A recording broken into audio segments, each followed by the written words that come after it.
सबसे बड़ा कौन है? मंदिर है सबसे बड़ा। मंदिर बड़ा तो धरती पर क्यों खड़ा? तो फिर धरती बड़ी है धरती। धरती बड़ी तो शेषनाग पर क्यों खड़ी? ओए शेषनाग बड़ो है शेषनाग।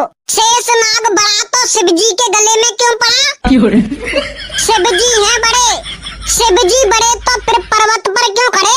पर्वत बड़ो है नहीं। पर्वत बड़ा तो हनुमान जी की उंगली पर क्यों खड़ा? अरे यार हनुमान जी बड़े हैं। हनुमान जी बड़े तो श्री राम जी के चरणों में क्यों पड़े? और मोए ध्यान आएगो श्री राम जी बड़े हैं। अच्छा श्री राम जी बड़े हैं तो फिर रावण के पीछे क्यों पड़े? अरे तो फिर तू ही बता दे कोवे सबंते बड़ो। चल ठीक है या दुनिया में वो बड़ा जो पूरी बोतल पीकर अपने पैरों पर खड़ा।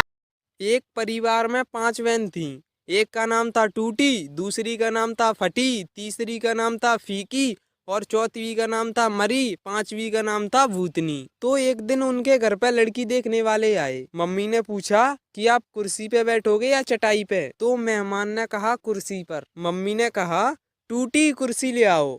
तो मेहमान नहीं नहीं नहीं हम तो चटाई पर बैठ जाएंगे। मम्मी बोली पटी चटाई लेकर आओ। तो मेहमान बोले अरे रहने दो हम तो जमीन पे ही बैठ जाएंगे। तो मम्मी बोली आप चाय पियोगे या दूध? तो मेहमान बोले चाय। मम्मी बोली फीकी चाय लेकर आओ। तो मेहमान बोले नहीं नहीं रहने दो चाय नहीं हम तो दूध ही पी लेंगे। मम्मी बोली मरी भैंस का दूध ले आओ। तो मेहमान बोले रहने दीजिए हम कुछ नहीं खा रहे हमें तो सिर्फ लड़की दिखा दो। तो मम्मी बोली बेटी भूतनी को लेके आओ।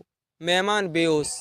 दोस्तों, दो लड़के लड़की शादी करना चाहते थे, लेकिन लड़की का बाप चाहता था कि शादी ना हो। इसलिए उसने लड़के के सामने एक शर्त रखा कि अगर बारात में कोई भी बूढ़ा आदमी आया तो शादी नहीं होगी। लड़के ने मजबूरी में शर्त मान ली। जब बारात लड़की के घर जाने के लिए निकलने वाली थी तभी लड़के के नाना ने कहा मैं भी जाऊंगा बारात। लोगों ने समझाया कि अगर आप गए तो शादी नहीं होगी। नाना बोले चाहे कुछ भी हो लेकिन मैं जाऊंगा। लोगों ने फैसला किया कि बूढ़े नाना को डिग्गी में बैठा लो लेकिन उन्हें बाहर मत निकालना। नाना को डिग्गी में डाल दिया गया। जब बारात पहुंची तो लड़की के बाप ने फिर से टांग अड़ा दी और लड़के से कहा शादी तभी होगी जब तुम पास के इस तालाब से पानी की जगह दूध बहवा दो। बारातियों ने कहा यह तो पॉसिबल नहीं है। बारात वापस आने लगी तभी नाना ने डिग्गी से आवाज लगाई बस इतनी सी बात के लिए तुम सब वापस जा रहे हो? जाओ जाकर लड़की के बाप से कह दो कि हमने दूध का इंतजाम कर लिया है, आप तालाब का पानी खाली। एक बार स्कूल में मैडम पढ़ा रही तो बच्चों से सवाल पूछा बताओ ताजमहल कहाँ पर स्थित है? तो सारे बच्चे बोले मैडम आगरा में। तो मैडम बोली गलत जवाब, ताजमहल गाजियाबाद में। सुनते ही बच्चे कंफ्यूज हो गए और एक दूसरे की तरफ देखने लगे। फिर उन्होंने यही बात घर पे बताई तो सारे बच्चों के माँ बाप इकट्ठा होकर अगले दिन हेडमास्टर के ऑफिस पहुंचे और बोले आपकी मैडम बच्चों को गलत पढ़ा रही है, ताजमहल गाजियाबाद में बता रही है। फिर हेडमास्टर बोला पहले तो सारे अपने अपने बच्चों की फीस जमा कराओ और दूसरा आप 6 महीने से बुलाए से भी नहीं आ रहे हो और जब तक फीस जमा नहीं होगी तब तक ताजमहल तो गाजियाबाद में ही रहेगा।